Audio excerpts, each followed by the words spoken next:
Keď som dostala pozvanie vystúpiť pred týmto úžasným publikom, veru, nebolo mi všetko jedno. Adrenalín mi stúpol, tep 120. Nevedela som, či prídem. No v tom mi prišla myšlienka na dieťa v lone matky, ktoré je zabíjané počas umelého potratu. Ako jemu stúpa adrenalín, ako jemu bije srdce, keď bojuje o svoj holý život.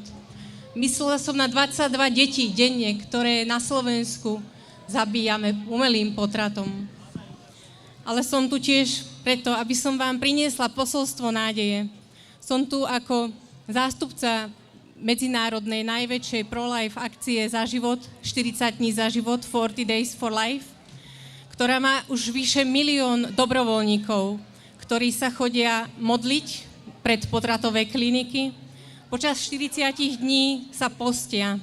A predstavte si, funguje to. Modlitba a pôst.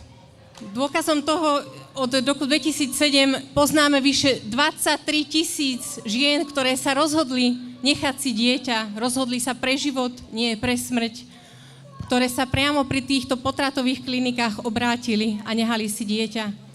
Vyše 145 potratových kliník na celom svete bolo po tejto misii zatvorených.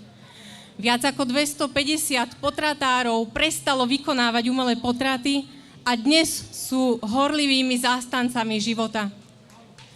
Ďaká Bohu za toto dielo.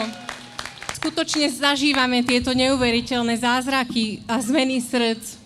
A preto vám chcem povedať, aby sme vytrvali, pretože vieme, že zmena je možná. V písme sa hovorí, spoznáte pravdu a pravda vás vyslobodí. Viera, ale aj veda sú na našej strane a vieme, že sme na strane víťazov. Preto nebojme sa a vytrvalo odvážme, šírme pravdu o hodnote každého počatého ľudského života. Teraz je ten čas, kedy treba s odvahou vystúpiť, pozdvihnúť svoj hlas a byť statočný v obrane nenarodených detí a ich matiek.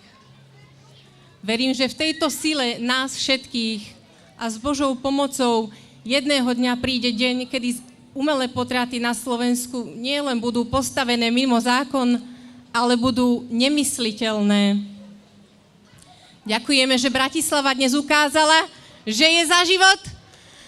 Slovensko, že ukázalo, že je za život, pretože život vždy zvíťazí, pretože on už zvíťazil.